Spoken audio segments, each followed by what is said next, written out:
सहना भवतु सहनौ भुनक्तु सह वीर्यं करवावहै तेजस्विनावधीतमस्तु मा विद्विषावहै।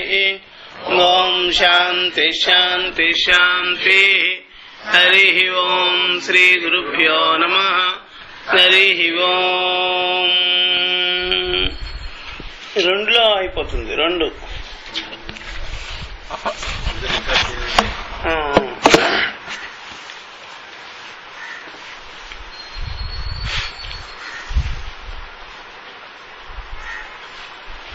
ఓమాప్యాయంతు మమాంగాని వాక్ప్రాణశ్చక్షుః శ్రోత్రమథో బలమింద్రియాణి చ సర్వాణి సర్వం బ్రహ్మోపనిషదం మాహం బ్రహ్మ నిరాకుర్యాం మా బ్రహ్మ నిరాకరోత్.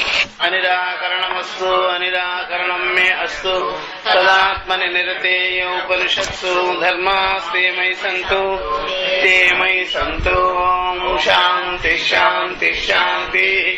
హరి ఓం శ్రీ గురుభ్యో నమః. హరి ఓం.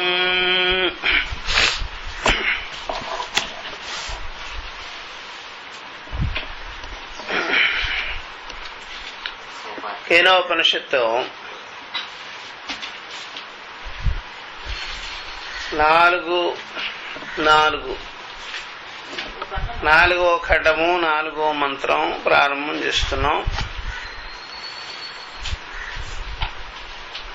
బ్రహ్మము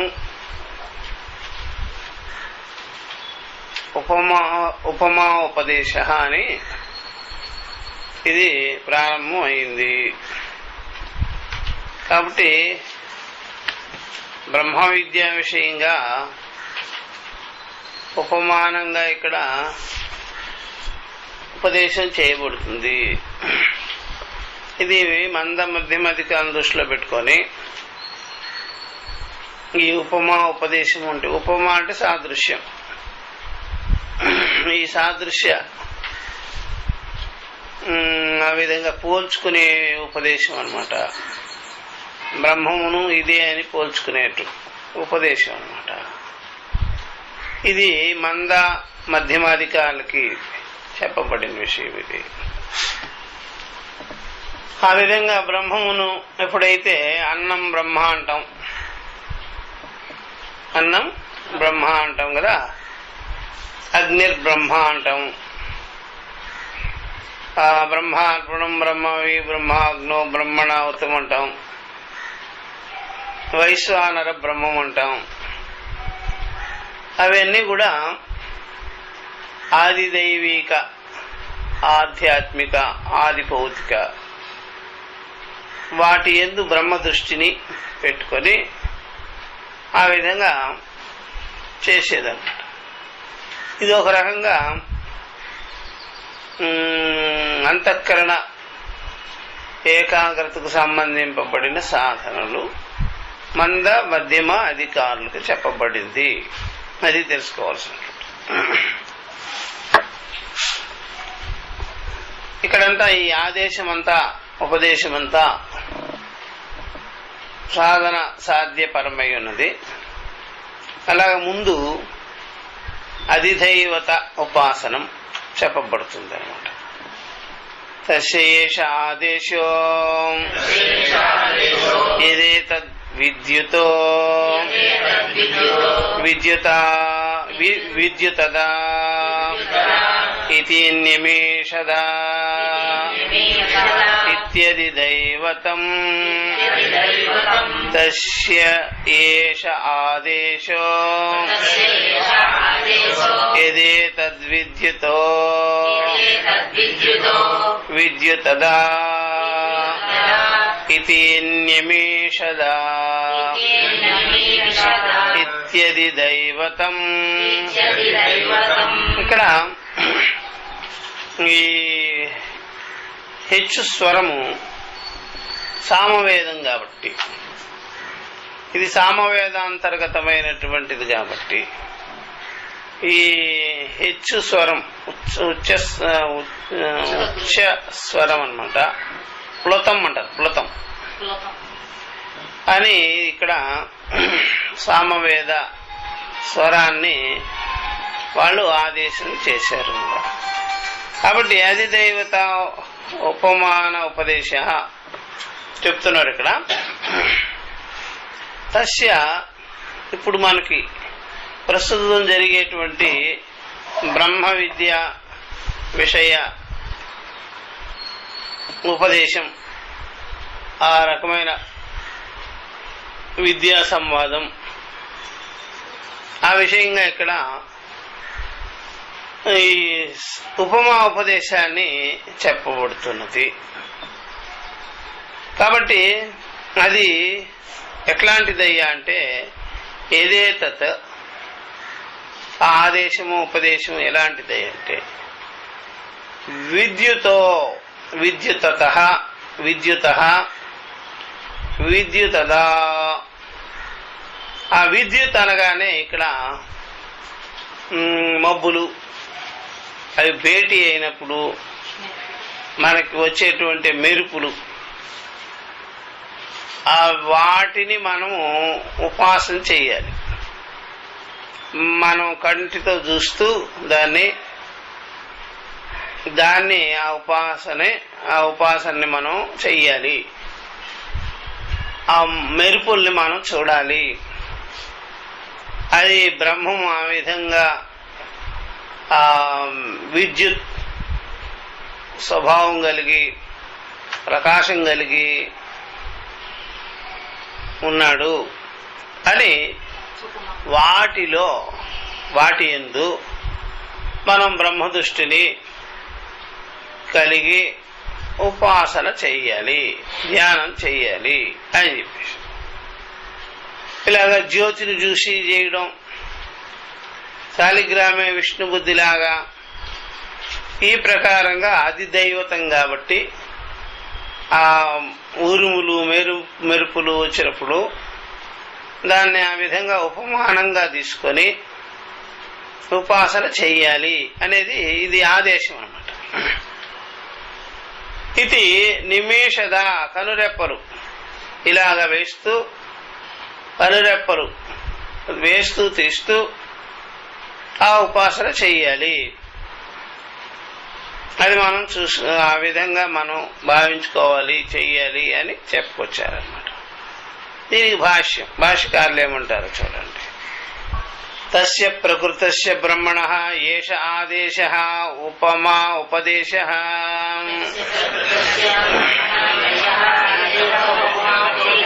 నిరుపమస్య బ్రహ్మణః ఏన ఉపమానేన ఉపదేశః సహ అయం ఆదేశః ఇది ఉచ్యతే. అట్టి ఇప్పుడు ఈ బ్రహ్మము ఇప్పుడు మనకి ఇంద్రాది దేవతల ద్వారా మనం చర్చించుకునే బ్రహ్మము ఆల్రెడీ ఇదివరకు ఇంద్రియాదులకి సాక్షి మాత్రంగా ఉండేటువంటి విదిత అన్యద్ బ్రహ్మ ఇప్పుడు ఇంద్రాది దేవతల సముదాయంలో ఇక్కడ మనం చర్చ చేస్తున్నటువంటిది. ఆ బ్రహ్మం ఇక్కడ ఈ ప్రకారంగా మందాధికారులను దృష్టిలో పెట్టుకొని చెప్పబడింది. ఎందుకని వాళ్ళకి అవగతం కాదు కాబట్టి వెంటనే బుద్ధ్యాదులకు సాక్షిగా తెలుసుకోవడం వాళ్ళకి వీలు పడదు కాబట్టి వాళ్ళకి ఈ విధంగా చేయబడింది. అందువల్ల ఇక్కడ మందబుద్ధీనాం వ్యామోహమాభూతి అవిజ్ఞాతత్వత అన్నారు కదా, విదితము కాదు అవిదితము కాదని చెప్పేటప్పటికి మందబుద్ధులకి వ్యామోహం కలగకుండా ఉండాలి. ఇలా చెప్పేస్తే మనకు సరిపోతుంది కానీ ఈ విధంగా చెప్పడం జరిగింది. భావించుకోమంటే, సాధన చేయమంటే, ఇలాగా ఉపమానంగా తీసుకోమంటే, శాలిగ్రామే విష్ణు బుద్ధి అనుకోమంటే భావించుకునేది అనుకుంటారు కానీ డైరెక్ట్గా విదితాభ్యాం అన్యద్ బ్రహ్మ అహమస్మి అని తీసుకోమంటే మందబుద్ధులకి వీలు పడనిదిగా ఉంటుంది. సాక్షాత్ బ్రహ్మ అని, అపరోక్షం బ్రహ్మ అని, అయమాత్మ బ్రహ్మ అని తత్వమసి వాక్యాదుల ద్వారా తెలుసుకోమంటే అంత రెడీగా ఉండరు. ఇలా చేయమంటే మాత్రం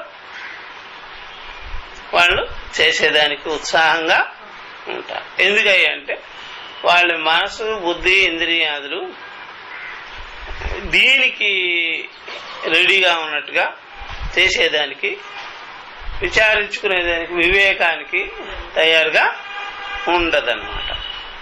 అందుకని వాళ్ళు ఆ విధంగా చేస్తారు. దానికి విధింపబడిందనమాట. ఆ రకమైనటువంటి ఆ మందబుద్ధులను దృష్టిలో పెట్టుకొని విధింపబడింది. ఈ ప్రకారంగా ఏష ఆదేశ, ఉపమా ఉపదేశ. ఆదేశమే ఉపదేశం. ఇక్కడ ఆదేశము అనేది ఇక్కడ ఉపదేశంగా ఉన్నది. అందువల్ల ఎప్పుడైనా సరే ఆదేశించటం అంటే ఇతరులకి మనం ఒక ఆర్డర్, ఒక శాసనం, ఒక విధి, దాని విధానపరచటం అన్నమాట. కాబట్టి నిరుపమసి భ్రమణ ఏన ఉపమానేన ఉపదేశ సహ అయం ఆదేశ ఇది ఉచ్యతే.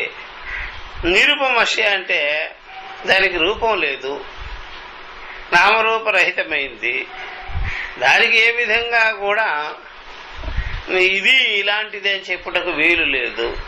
అలాంటి బ్రహ్మమును ఇక్కడ ఉపమానం ద్వారా, ఇదేం చెప్పలే వాళ్ళు, ఉపమానం ద్వారా ఉపదేశం చేశారు. ఉపమానం ద్వారా అంటే సాదృశ్యం. ప్రస్తుతానికి ఇలా అనుకో, ఆ ఉరుమురు మెరుపులు వచ్చేటప్పటికి ఏ విధంగా భయంకరంగా శబ్దాలు చేస్తూ ఆ ప్రకాశం ఏ విధంగా వస్తుందో చూసావా? ఒక్కసారిగా ఆ ప్రకాశం ఏ విధంగా మన యొక్క కళ్ళు కూడా చెదిరిపోయేటట్టుగా, మన యొక్క తలలు కూడా పగిలిపోయేటట్టుగా ఒక్కసారిగా ఆ యొక్క ప్రకాశం ఉన్నట్టుండి ఒక్కసారిగా మెరిసి ఆ విధంగా మాయమైపోయినట్టుగా, అదృశ్యమైనట్టుగా ఉంది కదా. అట్లాగా బ్రహ్మము కూడా అంతే. ఆ విధంగా భావించుకో అని చెప్పేసినాడు. తత్ప్రకాశాన్ని అని చెప్పుకొచ్చేసినారు అన్నమాట. కాబట్టి ఉపమా అని చెప్పేసేటప్పటికి మనమేమి క్వశ్చన్ చేసే పని లేదు. ఉపమా అంటే సాదృశ్యం. ఇట్లాగా అనుకో, ఇలాగే అనుకో అని చెప్పేసి అప్పుడు మీరు ఆ ప్రకాశాన్ని చేత్తో పట్టుకోలేరు, కంటికి కూడా నిలబెట్టుకోలేరు. సూర్యుడి ప్రకాశం చూడండి, నిత్యం మీరు నిలబడి చూడొచ్చు, పట్టుకోవచ్చు మీరు ఆ ప్రకాశం. ఇదిగో ఇక్కడ కంటితోనూ దొరకదు, ఇదిగో ఏలు పెట్టి ఇదిగో అని చూపించేదానికి దొరకదు అనమాట. ఎందుకని క్షణకాలంలో మాయమైపోయింది, అదృశ్యమైపోతుంది. అట్లాగా బ్రహ్మం కూడా నీ బుద్ధి ఆది ఇంద్రియాలకి అలా తోచినట్టుగా తోచి, ఇలాగే ఆ ఉరుములు మెరుపులు వచ్చినట్టుగా ఒక్కసారిగా నీకు ఒకటి కనిపించకుండా పోతుంది. అట్లా అనుకో. అది ఒకవేళ దీపం లాగా గాని, సూర్యుడు లాగా గాని అలాగా ప్రకాశిస్తూ ఉంటే మనకి విదితమైపోతుంది, అదిగో అని చెప్పేయచ్చు.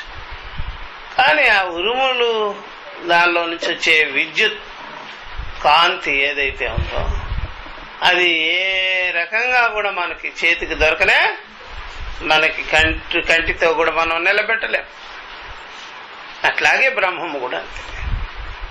ఇదిగో అనేటప్పటికే కనిపించదు. ఇదిగో ఇంద్రుడికి చూసావా, ఆ యక్షుడు అదృశ్యమైపోయాడు. బ్రహ్మము ఇదిగో అనేదానికి వీల్లేదు, ఇదిగో అనేదానికి వీల్లేదు. ఇప్పుడు ఇదిగో అంటే అక్కడ ఉపమానం అన్నకల్లా, ఇదిగో అక్కడే నిలబడిపోతాడు. ఇదిగో అనే దానికే అలవి కాకుండా జస్ట్ ఆ విధంగా తూచి మాయమయ్యింది కదా. అందువల్ల మన ఇంద్రియాలకి అది ఆ విధంగా అనిపించినట్టుగా అనిపించి క్షణకాలం కూడా పట్టదు, కనిపించకుండా అయిపోయింది. కానీ ఇది ఒక రకంగా ఉపమా దృష్టాంతము. ఈ మందాధికారులకి ఇది ఒక రకంగా బ్రహ్మము యొక్క అస్తిత్వము చెప్పేదాని కొరకు అలాగా అన్నారు. నిజంగా బ్రహ్మం అట్టిదేనా అంటే వాళ్ళకి నమూనా అట్టిది. అర్థమైందా? వాళ్ళకి నమూనా అట్టిది. ఎప్పుడైనా ఉపమానము శాంపిల్ ఊరికే అనేది ఇట్లాగే ఉంటుంది. ఎవరైనా సరే నాకు ఒక లారీ బియ్యం కావాలి అంటే లారీ బియ్యం వాళ్ళు దోషిట్లో పోయిరు కదా, ఎంత తీసుకొస్తారు? 4 గింజలు చిన్న చిన్న చిన్న కాగితంలో పొట్లం కట్టుకొచ్చి ఇస్తారు. ఆ పొట్లాన్ని చూపించి ఇది ఒక లారీ అని చెప్తాడు. నువ్వు ఇంతే తీసుకొచ్చావేంటి లారీ కొనాలంటే అని అనరు కదా. అది శాంపిల్. వీళ్ళు అర్థం చేసుకునేదానికి కూడా శాంపిల్ గా ఈ రకంగా ఒకదాన్ని పోల్చి చెప్పడం జరిగింది. దీన్ని మీరు విదితము అనలేరు, అవిదితము అని చెప్పలేరు. జస్ట్ ఒక్కసారిగా ఉరుములు మెరుపులు వచ్చేసి అలా ప్రపంచాన్ని ఒక్కసారిగా అలాగ మొత్తాన్ని ఆ విధంగా ఆ విద్యుత్ ప్రకాశం అలా ప్రకాశించినట్టు ప్రకాశించి ఏమైందో చెప్పలేరు. అలాగా ఒక చెట్టు మీద ఇంటి మీద పడినట్టుగా అనిపించి అక్కడ మీకు తవ్వి చూస్తే ఉంటుందా? పిడుగు ఉండదు. కానీ దాని ప్రభావం ఎలా ఉంది? ఆ చెట్టును కూడా చీల్చేసుకుందా లేదా? ఎంత పెద్ద చెట్టు అయినా చీల్చి పడేస్తుంది, కాల్చి పడేస్తుంది. మరలా అక్కడ ఏమైనా మిగిలిందా అంటే మన కళ్ళ ముందే కళ్ళు కూడా ఒకసారిగా పోతాయి దెబ్బకి. మనుషులు కూడా చచ్చిపోతారు ఆ మెరుపులకే. ఏముందయ్యా అని చూస్తే పెద్ద ఆర్డిఎక్స్ బాంబు పేల్చిన వాటి శకలాలైనా కొద్దిగా అక్కడక్కడ పడి ఉంటాయి. కానీ ఈ పిడుగుపాటికి ఏమీ కనిపించదు, ఆనవాలే ఉండదు. అలాగా ఉపమా ఉపదేశ లేదా అట్లా ఇలాగా ఇచ్చారనమాట మందాధికారులకి సూచన. అది మీరు గుర్తుపెట్టుకోండి చాలు. అది మీరు ఎక్కడో ధరించుకోండి అని చెప్పేసి అదేదో నిత్యం పెట్టి అనుకునేదానికి కూడా వీల్లేదుగా. అవును, నిజమే, కరెక్ట్. అట్లాగా అవును. అప్పుడప్పుడు మీకు తోచినట్టుగా తోచి ఆ విధంగా మాయమైపోవాల్సిందే. ఇదేని మాత్రం మీరు చెప్పలేరు. కిం తత్, ఏమిటది అని చెప్తున్నా. ఇదే తత్ ప్రసిద్ధం లోకే విద్యుత్ తత్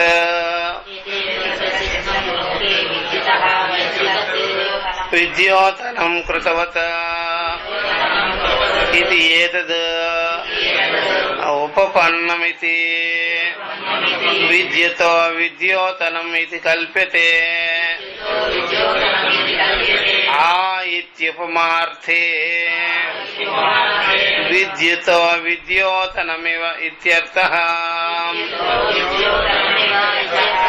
యథా సకృద్విద్యుత్తం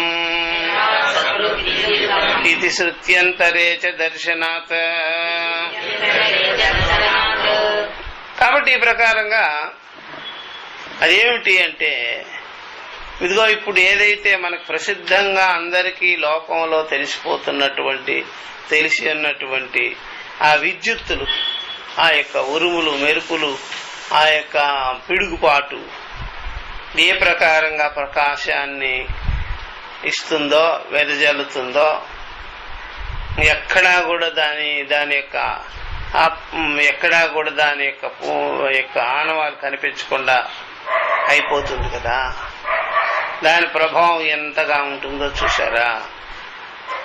ఆ లెక్క, ఆ ప్రకారంగా మీరు బ్రహ్మము యొక్క స్వరూపాన్ని, ప్రకాశాన్ని, అనుభవాన్ని అలాగా మీరు అనుకోండి అని చెప్పేసి, ఇది అని చెప్పలే వాళ్ళు. అలా అనుకోండి అంతే. ప్రస్తుతానికి మీ అంతఃకరణానికి అది సరిపోద్ది. ఆ ఇది ఉపమార్థే అన్నమాట.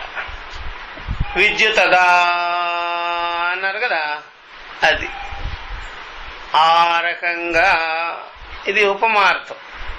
ఉపమానం చెప్పేదాని కొరకు ఈ అర్థం. విద్యుతో విద్యోతనమేవ ఇత్యర్థ. ఆ విద్యుత్ విద్యోతనముగా, అది ప్రకాశమానంగా, జ్యోతి స్వభావంగా అనిపిస్తుంది. అది యథాసకృత్ విద్యుత్తం, ఏ ప్రకారంగా అయితే స్పష్టమైనటువంటి ప్రకాశం పరమ తేజస్సులాగా అనిపించేది అని బృహదారణ్యకంలో శృతి కూడా చూపించారు. శృతి అంతరేచ అని. ఇక్కడ ఒక టిప్పణి ఉంది. విద్యుత ఇది పంచమీ గ్రహణే విద్యుత సకాశాత్ విద్యోతనం, మన దగ్గరలోనే వచ్చేసినట్టుగా ఆ ప్రకాశం అనిపిస్తుంటుంది. ఎక్కడో పడితే ఎక్కడొచ్చినట్టుగా, ఎక్కడో ఆ యొక్క మబ్బుల్లో జరిగిన భేటీకి వచ్చినటువంటి ఆ యొక్క విద్యుత్తులు ఎక్కడ మన సమీపంలో అయిపోయినట్టుగానే, ఇక్కడ పడిపోయినట్టుగా అనిపిస్తుంది, ఇక్కడ జరిగినట్టుగా అనిపిస్తుంది. అట్లాగా సకాశాద్ విద్యోతనం కృతవతి పరప్నోతి తదేతదనుపన్నం బ్రహ్మణ స్వయం ప్రకాశత్వాత్.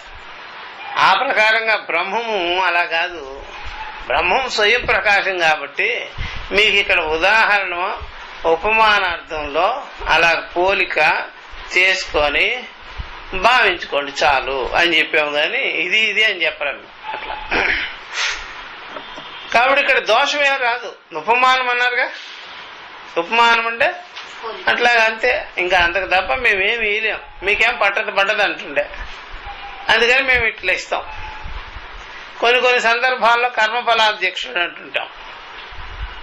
ఆయన యొక్క శక్తి అలా ఉంటుంది అన్నాం. సత్యం యొక్క నిదర్శనం అదే అన్నాం. అవన్నీ ఆ విధంగా ఉపమానార్థాలే అన్ని. డైరెక్ట్ గా అదేం తీసుకోకూడదు అట్లా. అదే ద్వైతంలో అయితే అట్లా చెప్పేస్తుంటారు కదా, ఇక్కడ అలా కాదు. ఇట్లా మీకు తెలియనప్పుడు అట్లా అంతేనయ్యా.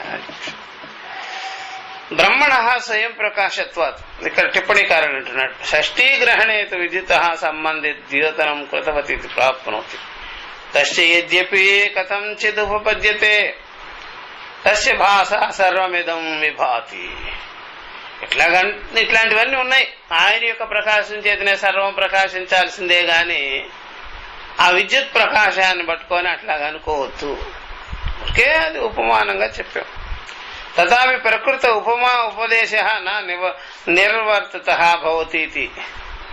ఉపమా ఉపదేశం మాత్రం చేత నీకేమో ఇది విషయం అర్థమైపోతుంది, ఇదే కరెక్ట్ అని అనుకోవద్దు. ఊరికే ఆ విధంగా చెప్పాం. శ్వేత విద్యుతోతనం ఇవ కల్పితే. అట్లాగ అనుకోండి, అలా కల్పించుకోండి, అలా భావించుకోండి చాలు. కాబట్టి ఏవం నిమేషదిత్యత్రాపి నిమేషణమివ ఇత్యర్థ. మనం కనురెప్పలు ఇలా తీసి ఇలా వేసేటప్పుడు ఒక వెలుతురులాగా అలా వచ్చిపోయినట్టుగా అనిపిస్తుంది కదా, అలాగా కూడా అనుకోండి అంతే. అలాగా ఇట్లా అనుకోండి. ఇంకా మీరు బాగా గుర్తుపెట్టుకోవాల్సిందే, ఎప్పుడైనా సరే రాత్రిపూట చూసే పిల్లులు, పులులు, కుక్కను కూడా చూసుకోవచ్చు. గడాంధకారంలో మనం లైట్ వేసినప్పుడు వాటి కళ్ళు రేడియం ఉంటుంది కదా, అలా మెరిసిపోతుంది. అట్లాగా మనం కళ్ళు పెట్టి ఇలా చూస్తే దోమకు తెలుసు లైట్ ఇక్కడి నుంచి వస్తుంది, పారిపోద్ది దెబ్బకి. మనం కళ్ళు తెరిచి ఇలా చూసామనుకోండి రాత్రిపూట, ఆ దోమ ఇంకా అక్కడ ఉండదు, పరిసరాల్లో వెళ్ళిపోద్ది. ఎందుకంటే మన కళ్ళు అదిగో మన పిల్లి పులి ఆ విధంగా కనిపించినట్టుగానే మన కళ్ళు కూడా వాటికి రేడియం ఉంటుంది కాబట్టి ఆ ప్రకారంగా దోమలు పారిపోతుంటాయి. చూస్తే వెళ్ళిపోతాయి, పక్కకి వెళ్ళిపోతుంటాయి. అట్లాగా ఈ కనురెప్పలు వేసి తీస్తూ ఉన్నప్పుడు ఒక రకమైనటువంటి ఆలోకనం, ఒక వెలుగు,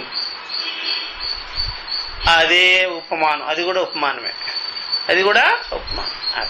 అది కూడా తీసుకోవచ్చు మీరు. అది 2 దృష్టాంతాలు ఇచ్చారు. కాబట్టి ఈ ప్రకారంగా భావించుకోండి. ఎవరికిదే మందాధికారులకి తెలియనప్పుడు ఇంతే. కాబట్టి ఈ ప్రకారంగా విద్యుతో విద్యోతనం ఇది కల్పితే ఆ ఇది ఉపమార్తి విద్యుత విద్యోతనమివ ఇత్యర్థ అని చెప్పేసినారు.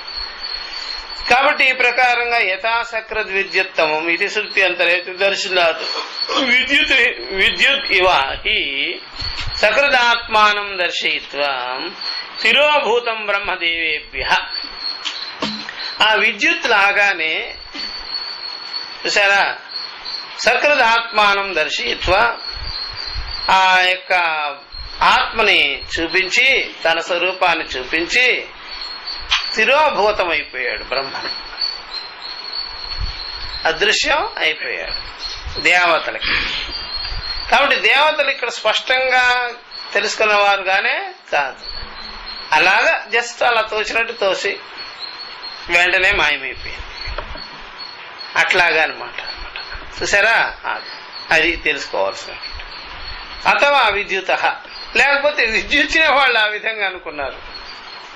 ఆ ఉరుములు మెరుపులు వచ్చినాయి కదా, ఇలాగ ఒక రకంగా మబ్బుల్లో నుంచి అలాగ దిగువకి దిగినట్టుగా ఒక విద్యుత్ కిరణకాంతి, ఆ తేజస్సును చూసుకొని షడల్ని మాయమైపోయేటప్పుడు వాళ్ళు అలాగా అనుకున్నారు. ఎవరో దేవత. అట్లా కూడా అనుకోబో. ఈ ప్రకారంగా తిరోభూతం అయిపోయింది మళ్ళా దేవతలకి. అది విద్యుత్తే. తేజ ఇది అద్యాహార్యం. తేజస్సుని కలుపుకోవాలి అక్కడ. తేజస్సులాగా అనిపించినట్టు అనిపించేసి మాయమైపోయింది వాళ్ళకి. ఎవరికి? ఆ దేవతలకి, ఇంద్రియ దేవత మాయమైంది. విద్యుత్ తత్ విద్యోతివత్. కాబట్టి ఆ ప్రకారంగా విద్యోతనం లాగా సకృద అభివ్యక్తి నిర్దేశార్థం ఉపమానం ఇచ్చారు. ఆ విధంగా కనిపించినట్టు కనిపించింది కదా, అది ఉపమానం అన్నమాట. ఆ విధంగా అనిపించింది అంతే. ఆ ఇవా అని చెప్పారు కదా, అట్లాగా ఆ విధంగా తేజస్సుగా వెలుతురుగా ఆ విధంగా విద్యుత్తు ఆ విధంగా తోచింది వాళ్ళకి. విద్యుత తేజ సకృద్యోతిత్వాత్ ద్యోతితవత్ ఇది ఏవ ఇది అభిప్రాయ.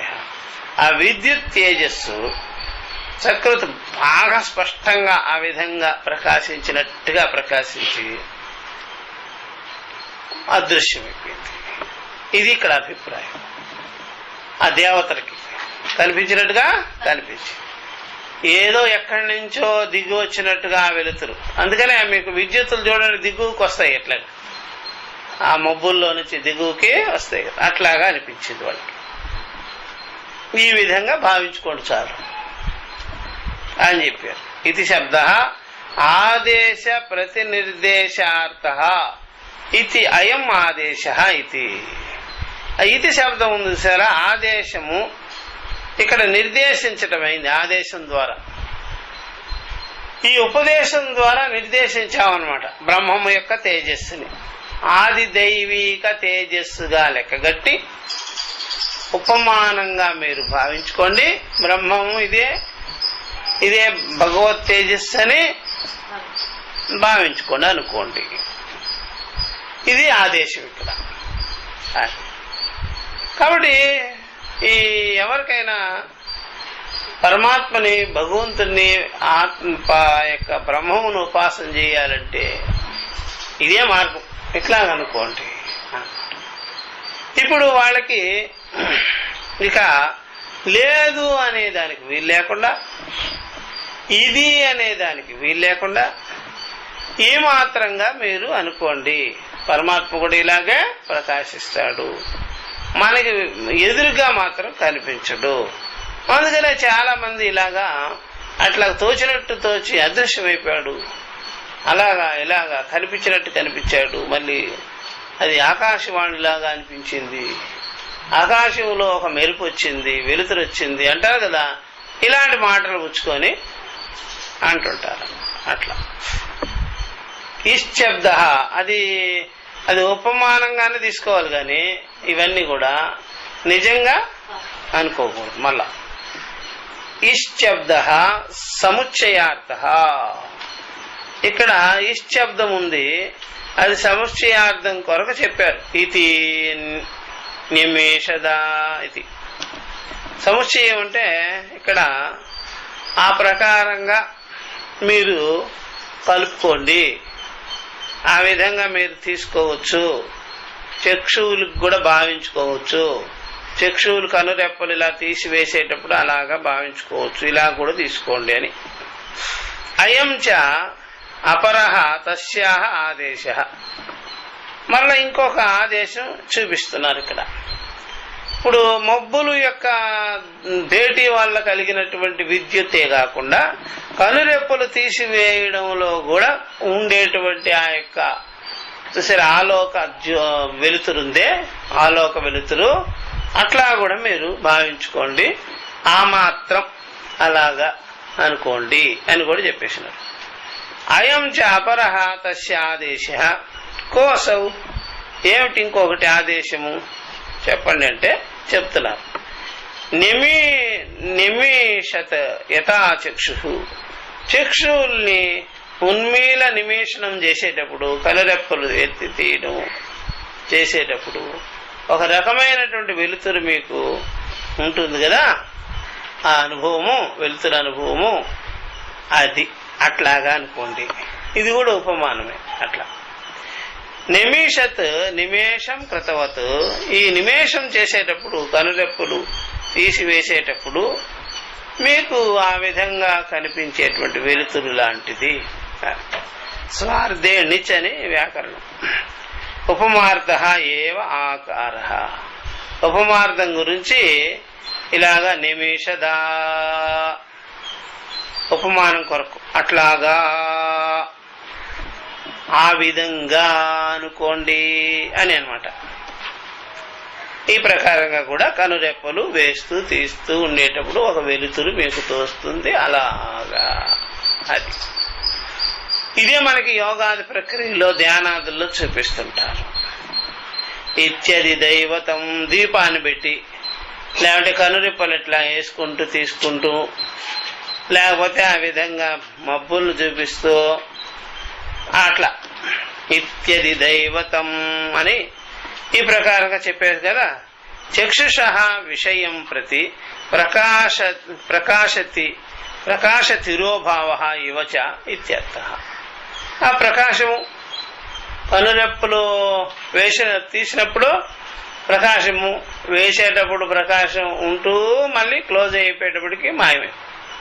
తీసినప్పుడు ప్రకాశం, వేసినప్పుడు ఇట్లాగా అనుకున్నప్పుడు అట్లా కనిపించినట్టు కనిపించడం, తిరోభావం అయిపోవటం, అట్లా. ఇది అధిదైవత ఉపాసన, అధిదైవతం అని చెప్పేసినట్టు. దీనికి ఒక టిప్పణి ఉంది. యద్యపి చక్షు అధ్యాత్మమేవ, చక్షువులు అధ్యాత్మమే, అధ్యాత్మోపాసన చెప్పాలి. చక్షువులు అధ్యాత్మం కదా, అధ్యాత్మం అంటే శరీరాన్ని అంటిపెట్టుకోనండి ఇంద్రియాలు, వాటిలో జరిగేదంతా అధ్యాత్మమే, అనుభవమే. యద్యపి చక్షు అధ్యాత్మమేవ తథాపి తస్య విషయ ప్రకాశ, దానికి ఒక విషయం ఉందిగా. ఏ విషయం? ప్రకాశం. ఇలా కనురెప్పలు ఏముందే, వెలుతురు వచ్చింది కదా, ప్రకాశం మీకు తోచింది కదా, కంటికి అనిపించిందా లేదా? వెంటనే ఇలా తీసినప్పుడు కంటికి వెలుతురు రావడం, చీకటి రావడం, వెలుతురు రావడం, చీకటి రావడం అనిపించింది కదా. కాబట్టి అది విషయం అయింది కదా, అది దైవం. విషయం అయ్యేదంతా ఏమిటే? అది దైవం. ఎప్పుడు ఇంద్రియాలకు విషయం కాకుండా ఉండాలి, మనసులోనే అనుభవం ఉండాలి. దాన్ని ఏమంటారు? అధ్యాత్మము అంటారు. కాబట్టి చక్షువులు అధ్యాత్మమే అయినా సరే దానికి విషయం వెలుతురుగా ఉంది కాబట్టి కనురెప్పలు తీయడం వేయడంలో దేర్ఫోర్ అది దైవతం అయింది. ఇత్యది దైవతం. దేవతా విషయం బ్రహ్మణ, దేవతా విషయంగా బ్రహ్మము ఇక్కడ దేవతలకు విషయమైంది. ఇట్లాగా అలా తోచినట్టు తోచి ఆ ప్రకాశం సడన్లీ మాయమైంది. దేవతా విషయం బ్రహ్మణ ఉపమాన దర్శనం, ఉపమానంగా చూపించేస్తుంది. ఇట్లాగనుకోవాలి, ఇట్లాగనుకోవాలని. అట్లా ఇక్కడ చెప్పారు కదా, యద్యపి చక్షు అధ్యాత్మే టిప్పణిలో తథాపి తస్య విషయ ప్రకాశ సాలోక, ఆలోకం అనమాట, సాలోక అధిదైవతమేవ భవతి ఇది అభిప్రాయేణ అయం ఆదేశ ఇది భావ. ఇట్లాంటివన్నీ మీకు ఛాందోగ్యోపనిషత్తులో కోకొల్లలుగా ఉంటాయి అన్నమాట. ఉపాసనలో మామూలు ఒక రకం కాదు, కోకొల్లలుగా ఉంటాయి అన్నమాట. అవన్నీ మనం చూసేటప్పటికి మనకి వాటి ప్రక్రియ అంతా తెలిసిపోతుంది. అర్థమైందా? అది ఉపమానంగాను, ఉపాసనాపరం, అట్లా కల్పితం, భావన, అధిదైవితం, అధ్యాత్మం, ఆదిభౌతికం, అట్లాగా చెప్తారు. అవన్నీ టోటలీ ఏంటంటే శంకర శాలిగ్రామే విష్ణు బుద్ధి, శాలిగ్రామే విష్ణు. అప్పుడు వస్తుతంత్రమైందా కర్తతంత్రమైందా? కర్తతంత్రమైంది, వస్తుతంత్రం కాదు. అందువల్ల వస్తుతంత్రం కానిదంతా కూడా డైరెక్ట్ జ్ఞానం కాదనమాట. శ్రవణ మాత్రాదేవ జ్ఞానం కాదు, వాక్యార్థ విచారణ ఉంటుంది అక్కడ. సద్యాఫలం కాదు, అది సిద్ధవాక్యాలు కావాలి. అవన్నీ ఉపాసనా పదాలు. అట్లాంటివి కోకొలలు. నెత్తిన ఎంట్రుకలే తక్కువ కానీ ఉపాసనలకు కొదవలేదు. అనేక రకాలుగా ఉపాసన ఉంటాయి. ఇవే మనకి యోగాదుల్లో అది ఇది ప్రాణికి హీలింగు అవి ఇవి. ఇక ప్రశ్నోపనిషత్తు చూస్తే ప్రాణాయామే ప్రాణాయామం, రకరకాల ప్రాణాయామం ఉండవేగా, చాలా ప్రాణాయామాలు. ఇలాగ మనం ముక్కుతో పీల్చుకొని కళ్ళల్లో కూడా గాలి తెప్పించుకోవచ్చు. అదొక కంటి ప్రాణాయామం. చెవుల్లో కూడా గాలి తెప్పించుకోవచ్చు, అది ఒక శ్రోత్రేంద్రియ ప్రాణాయామం. నోటితో కూడా పీల్చుకోవచ్చు, బొగ్గల నిండా నింపుకోవచ్చు, అదేం ప్రాణాయామం? నోరు ప్రాణాయామం. ఇట్లాగా చాలా చాలా అలా గాలి పీల్చుకొని ఇలా పీల్చుకొని ఈ చెయ్యిని స్మరించుకున్నాం అనుకోండి, ఇట్లాగా దృష్టి పెట్టామనుకోండి, కుడి చెయ్యి ప్రాణాయామం. ఇలా పీల్చుకొని ఇటు చూసినాం అనుకోండి, ఎడ చెయ్యి ప్రాణాయామం. గోట్లోకి తెచ్చుకొని దీంట్లోకి తెచ్చుకున్నాం అనుకోండి, బొట్టన వేలు ప్రాణాయామం. అట్లాగా కొల్లలుగా ప్రాణాయామం అంతా చెప్పి శరీరం అంతా ప్రాణాయామమే. ప్రాణ అపాన వ్యాన సమాన ఉదాన. అలాగే వీళ్ళు షట్చక్రాలు ఎందుకు పనికిరావు? షట్చక్రాలు అనేది ఉపనిషత్తులో ఉండవు, హఠయోగంలో ఉంటాయి. వీళ్ళు ఆ నరానికి ప్రాణాయామము, ఉపాసన, వెలుతురు ఇట్లాగా చేయిస్తారు. అన్ని మొత్తం కవర్ చేసేస్తారు. ఆది భౌతిక, ఆధ్యాత్మిక, ఆది దైవిక ఉపాసన కవర్ చేసి పడేస్తారు. జగత్తంతా ఆ మూడిట్లో నింపేస్తారు. ఆ ప్రకారంగా ఉపాసనలో అందుకనే ఆ పుస్తకం ఇంత అయింది. ఏది చాందోగ్య ఉపనిషత్తు అట్లా. ఇక బాబోయ్ అది మనం చేయలేమయ్యా. ప్రతి అణువు ఉపాసనకి ప్రాధాన్యత ఇచ్చి చేయిస్తారు. కాబట్టి ఆ ప్రకారంగా ఇక ఈ చిల్లరగా కనిపించే పనికిరాదు. అంత గొప్పగా మనం చూసేస్తే అవన్నీ అందులో అవన్నీ కూడా చెయ్యాలి, వస్తుంది, కర్తృత్వ బుద్ధి ఉండాలి, కర్మగా చెయ్యాలి, భేదంగా చెయ్యాలి. దానికి వచ్చే ఫలం అల్పం. అనంత సాధన అల్ప ఫలం. అనంత సాధన, అనంత శ్రమ, అల్ప ఫలం. అంటే ఇంద్రియ పరంగా ఫలం అంతే. ఈ యొక్క ఆత్మ విజ్ఞానం మాత్రం కలగదు. అట్లా చాలా ఉంటాయి. మనమే చేయలేము, నా వల్ల కాదు. అలాగా పూజ చేసేవాడు ఎప్పుడైనా సరే మీకు ఓపిక ఉండాలి కానీ బోల్డ్ రకాల పూజలు చేసుకోవచ్చు. అర్థమైందా? ఎట్లా సార్ పూజ చేసేది అంటే ఏమీ లేదు. గుమ్మాలకు బొట్లు పెట్టుకో, తలుపులకు బొట్లు పెట్టుకో, తాళం కప్పుకు బొట్టు పెట్టు, తాళం చెయ్యికి బొట్టు పెట్టు, స్టవ్కి బొట్టు పెట్టు, ఎన్ని పాత్రలు ఉంటాయి అన్ని పాత్రలకు బొట్టు పెట్టు, ప్లేట్లకు బొట్టు పెట్టు, ఫ్రిడ్జ్కి బొట్టు పెట్టు, బీరువాకు బొట్టు పెట్టు, మంచానికి బొట్టు పెట్టు, కంచానికి బొట్టు పెట్టు, అన్ని ఆభరణాలకు బొట్టు పెట్టు, అన్ని ఏళ్ళకి బొట్టు పెట్టు.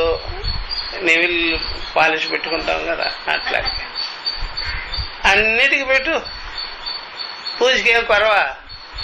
కాకపోతే నెలకు ఒక బస్తా కుంకుమ, పసుపు పొడు తీసుకోవాల్సి వస్తుంది. అమ్మ నావాళ్ళు కాదు ఇవన్నీ పెట్టలేము. కుర్చీలు గిర్చీలకి ఆయుధ పూజ అంతే. ఈ మన వల్ల కాదు. నడుము పడిపోతుంది. అందువల్ల స్టవ్ మీద అన్నం పెట్టి స్టవ్ దొడవంగానే ఇవన్నీ గొప్పలు మళ్ళా. అందుకని పూర్వం పేడలకి ముగ్గు పెట్టి అన్ని చక్కగా చేసి ఇవన్నీ చేసేవాళ్ళు.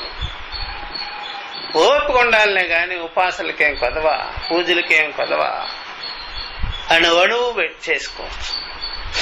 కాబట్టి ఓపిక ఉండదు కాబట్టి చేయలేం కాబట్టి కాస్తలోనే చేసుకో.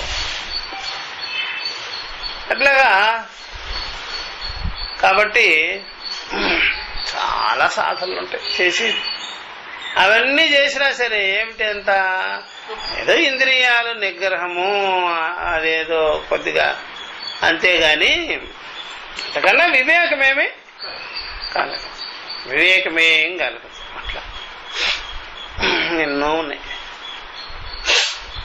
అలాగే ఆది దైవికమైనవి చాలా ఉంది. గాలి ఆది దైవికం వచ్చినప్పుడు గాలిని ఉపాసన చేయొచ్చు.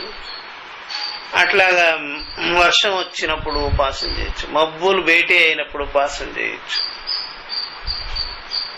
ఋతువులు మారేటప్పుడు ఉపాసన చేయొచ్చు. నక్షత్రాలు చూసుకొని ఉపాసన చేయొచ్చు. ఎన్ని నక్షత్రాలు చేస్తారు చేయండి మీరే. ఎన్ని నక్షత్రాలు ఉంటాయి పైన చూస్తూ ఉపాసన చేయొచ్చు. ఎన్నో ఉంటాయి. మనమే చేయలేం, మన వల్ల కాని పని అట్లాగా. కాబట్టి ఈ ప్రకారంగా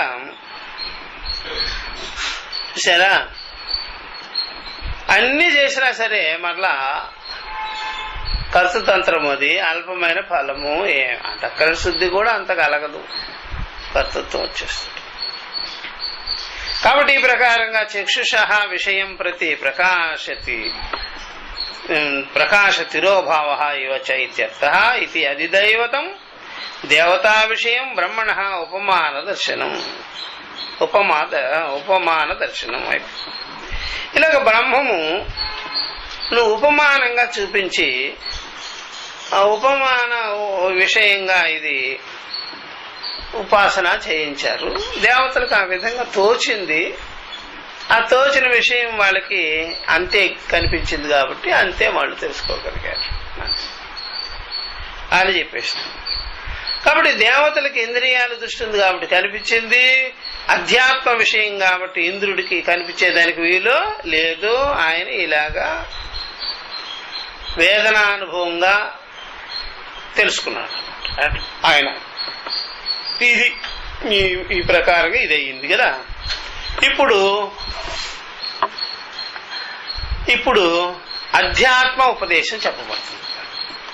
అధ్యాత్మ ఉపదేశం ఇప్పుడు దైవికమైన ఉపదేశము, ఉపమాన ఉపదేశం ఇచ్చాం కదా. దీన్ని బట్టి మీరు నక్షత్రం చూసినా అది దైవతమే, సూర్యుడిని చూసినా అది దైవతమే, అలాగా ఉరుములు మెరుపులు అది దైవతమే. వర్షం వచ్చే మూమెంట్ లో కూడా మబ్బుల్లో నుంచి వర్షం అలా జారిపడేటప్పుడు మీరు ఉపవాసం చేయండి, అది దైవతమే. ఇలాగా ఆకాశాన్ని ఒక్కసారిగా అలాగా భావించుకోండి, అది దైవతమే. ఇవన్నీ అది దైవతం అన్నమాట. ఇప్పుడు అధ్యాత్మ ఉపాసన చూపిస్తున్నారు. అత అధ్యాత్మం యదేతద్గచ్చతీవ చ మనో అనేన చ ఏతదుపస్మరతి ఆభీక్ష్ణం సంకల్పః. అత అధ్యాత్మం యదేతద్గచ్చతీవ చ మనో అనేన చ ఏతదుపస్మరతి ఆభీక్ష్ణ్యం సంకల్పః.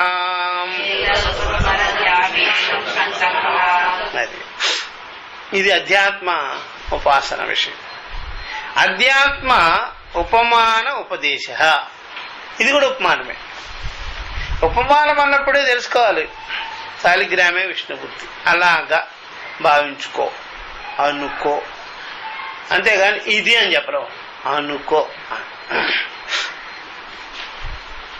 కాబట్టి ఈ ప్రకారంగా అత అధ్యాత్మ, ఇప్పుడు అధ్యాత్మ ఉపదేశం చెప్పబడును. అనంతరం ఏదేతద్గచ్చతి ఇవచ, ఏదైతే గచ్చతి ఇవచ వెళ్ళినట్టుగా, గతి జరిగిపోయినట్టుగా, కదులుచున్నట్టుగా, అటు ఇటు పరిగెత్తుతున్నట్టుగా ఉంటుంది మనసు.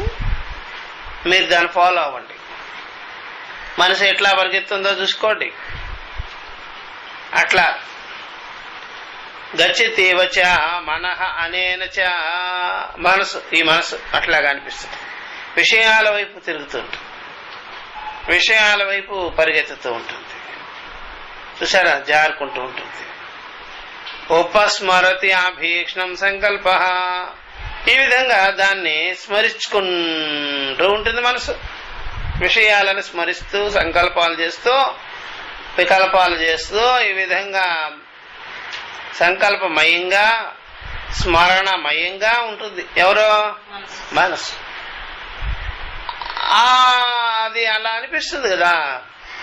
ఆ విధంగానే బ్రహ్మముని అట్లా అనుకోండి, బ్రహ్మం కూడా అంతే. బ్రహ్మం దాన్ని అట్లా అనుకుంటుంది. బ్రహ్మం కూడా మనసుని ఆ విధంగా దాన్ని స్మరిస్తూ ఉన్నది. ఆ మనసు కూడా ఆ విధంగా బ్రహ్మాన్ని అట్లాగా స్మరిస్తున్నట్టుగా ఉంది.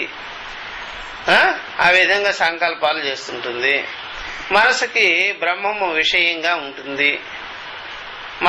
మనసు ఉపాధి కలిగినట్టుగా అనిపిస్తుంటుంది. ఆ విధంగా అనుకోండి మీరు. ఇదే బ్రహ్మం యొక్క అధ్యాత్మ ఉపదేశం అని అట్లా చెప్పారనమాట. ఆభీక్షణం అంటే తీక్షణంగా పరిగెత్తుతూ ఉంటుంది, తీక్షణంగా పరిగెత్తుతూ ఉంటుంది అనమాట. అది చూసారా, ఇప్పుడు చెప్తున్నారు దీనికి. అత అనంతరం ఇప్పుడు ధృత ప్రకాశన బోధార్థం అధిదైవత ఉపదేశ అనంతరం ఇప్పుడు వెంటనే ఇంకా పవర్ఫుల్ గా ఉండే ప్రకాశం, ఇంకా అతివేగంగా ఉండే ప్రకాశం, గాలి కంటే కూడా వేగమైన ప్రకాశం చూపిస్తున్నారు. చూసారా, గాలి కంటే కూడా గాలి కంటే వేగమైనది ఏమో అంటే మనసు అంటాం. ఆ ప్రకాశం కూడా ఇక్కడ ఉపమానం చేత మేము చూపిస్తున్నాము, మీరు గమనించుకోండి. అలాగా ఆ మనసు ఏ విధంగా ఎంత వేగంగాను జవవత్తరంగాను పరిగెత్తుతూ ఉన్నట్టుగా అనిపిస్తుంది కదా, అలాగా బ్రహ్మముని ఆ విధంగా గుర్తుపట్టండి. అట్లా అంత వేగం ఉంటుంది బ్రహ్మమునకు. అధ్యాత్మం, దీన్ని అధ్యాత్మం అంటారు. అధ్యాత్మం ప్రతిగాత్మ విషయ ఆదేశ ఉచ్యతే. ప్రతిగాత్మకు విషయంగా ఉంటుంది అధ్యాత్మ జ్ఞానం. ప్రతిగాత్మకి అంతరాత్మకి అదే విషయంగా అనిపిస్తూ ఉంటుంది. ఆదేశ ఇది ఉచ్యతే. ఇది ఇక్కడ ఆదేశము ఉపదేశము. అలాగా గమనించుకోండి, అలాగా అనుకోండి, తెలుసుకోండి అని. ఏదేతద్ గచ్చతి వచ మనః. అదేమిటి అంటే మనసు పరిగెత్తినట్టుగా అనిపిస్తుంటుంది. ఆ పరిగెత్తినటువంటి మనసుని చూసేవాడుగా ఉంటాడు. ఆ మనసుతో పాటు అది పరిగెత్తినట్టుగా ఎవరో చూసేవాడు కూడా, ప్రకాశించేవాడు కూడా, అది బ్రహ్మము అని అట్లాగా అనుకోండి. అదే పోలిక. అంత వేగం, అంత వేగంగా అది ప్రకాశిస్తుంది మనసుని.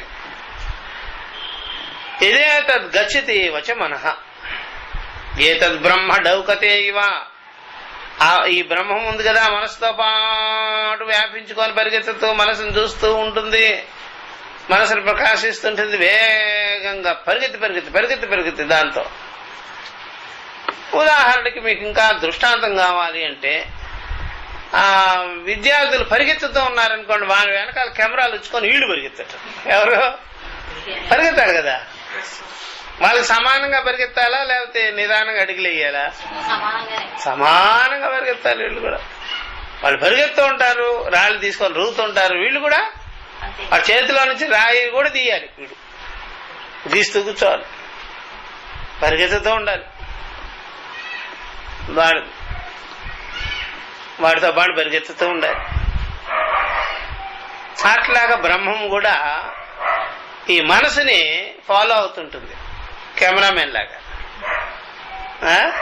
మనసుని చూడొద్దా, ఏమేం చేస్తుంది ఏమేం చేస్తుంది ఏమేం చేస్తుంది, అట్లా పరిగెత్తుంటుంది. అట్లా అనుకోండి, ఎప్పుడు అబ్జర్వేషన్లోనే పెట్టుకుంటుంది, ఎప్పుడు దాంతోపాటే గతి, దాంతోపాటే వేగమైన ప్రకాశం. అట్లాగా ఏతద్ బ్రహ్మ డౌకతే ఇవ.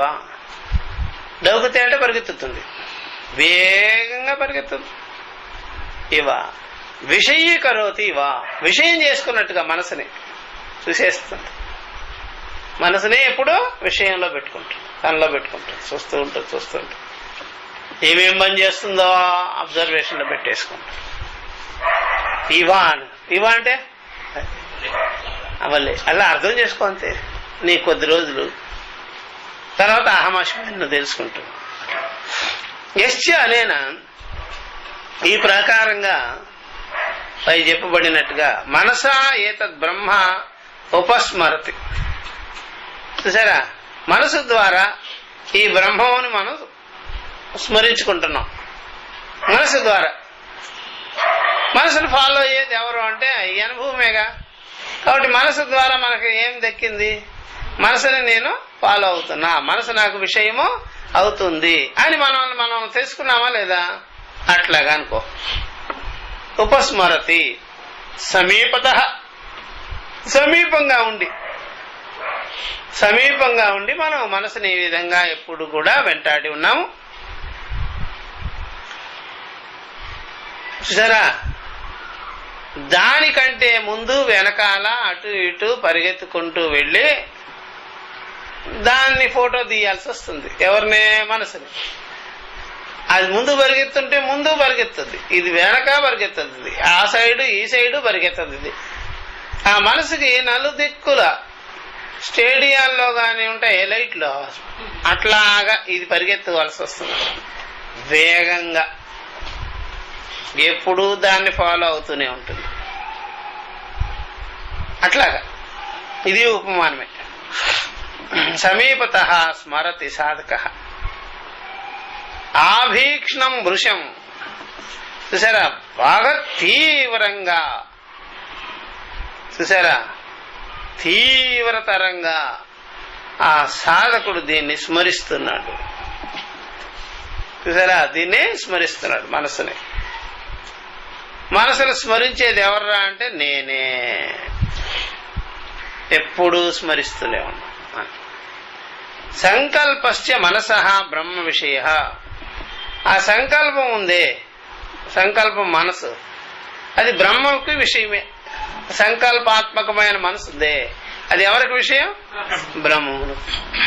దాని గతి అంతా దీనికి విషయమే, దాని వేగమంతా దీనికి విషయమే. దాని వేగం అయితే ఇది ఎంత వేగంలో ఉండాలి? ఇంకా వేగంగా. దానికి తీవ్రతరం అయితే దీనికి ఎంత ఉండాలి?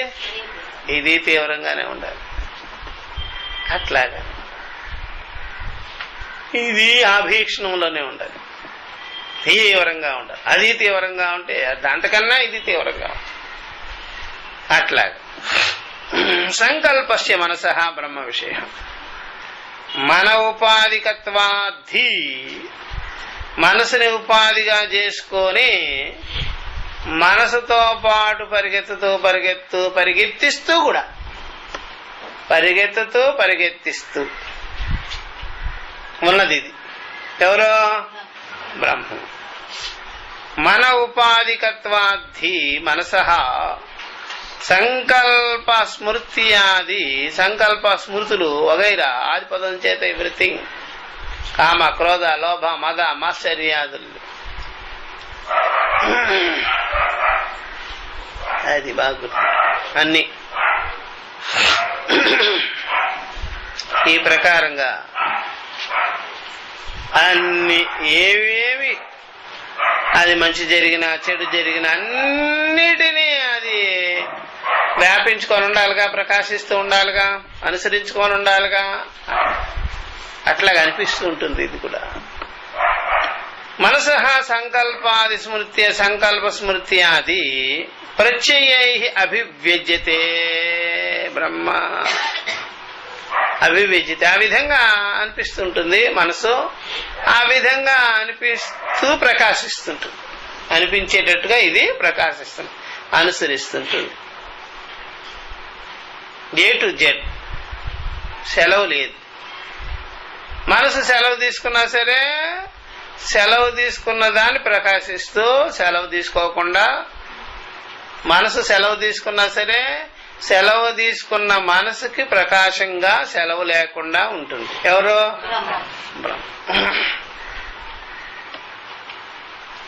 అర్థమైందా?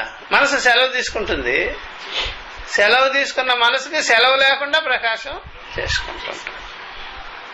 సంకల్ప స్మృతి. అది దీనికి ఒక టిప్పణి ఉంది. సంకల్పస్య ఉపలక్షణత్వాదితి భావ. సంకల్పమే ఉపలక్షణం. ఆ సంకల్పములో కోకల్లలు అనమాట. సంకల్పం అనేది కామను, సంకల్పంలో వెరైటీస్ అనంతం. అర్థమైందా? సంకల్పం కామన్ అయితే సంకల్పం యొక్క వెరైటీస్ కామాహ, వెరైటీస్ కోరికలు. సంకల్ప స్మృత్యాది ప్రత్యయై అభివ్యజ్యతే. ఆ ప్రత్యయాల ద్వారా అభివ్యజ్యతే, తోస్తుంటుంది, ప్రకాశిస్తుంటుంది నానా రకాలుగా. బ్రహ్మ విషయీక్రియమాణమివ. బ్రహ్మముకు విషయమైపోతూ అనిపిస్తుంటుంది అనమాట. చూసారా, విద్యతే బ్రహ్మ విషయీక్రియమాణమివ. విషయం అయినట్టుగా, విషయం చేసినట్టుగా అనిపిస్తుంటుంది. బ్రహ్మం విషయం చేసినట్టుగా, బ్రహ్మం ఏదో చేసినట్టుగా, బ్రహ్మానికి కూడా పని ఉన్నట్టుగా అనిపిస్తుంటుంది. ఎందుకంటే దాంతో ఫాలో అవుతుంది కదా, దాన్ని వెంట పెట్టుకొని ఉంది కదా, దాన్ని ఎప్పుడూ దాని సమీపంలోనే ఉంది కదా, దానికి ఇది కాపలా ఉన్నట్టుగా ఉంది కదా. దాని పనికి ఇది దానికి పనికి ఇది అనుసరణీయంగా ఉంది కదా. దేర్ఫోర్ విషయీక్రియమాణ ఇవ బ్రహ్మ చూసారా అభివ్యజ్యతే అని. ఇక్కడ ఒకటి ఇప్పుడే విషయీక్రియమాణం ఇవ వలే విషయాలని చేసినట్టుగా విషయాలైనట్టుగా ప్రత్యయ సమకాలికో బోధ ఏవ బ్రహ్మ ఇత్యుక్తే. ప్రత్యయ సమకాలంలో తలంపులు కలిగే సమకాలంలోనే బోధ ఏవ బ్రహ్మ, ఆ జ్ఞానమే బ్రహ్మ. ప్రత్యయాలని ప్రకాశిస్తూ ఉండేదే బ్రహ్మం. ప్రత్యయ స్వభావం కలిగి ఉండదు.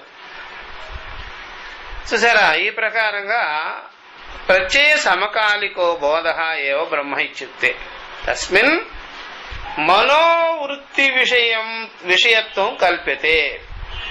అప్పుడు మనోవృత్తి విషయత్వం కల్పితే, అప్పుడు మనోవృత్తి విషయంగా అనుకుంటారు జనాలు.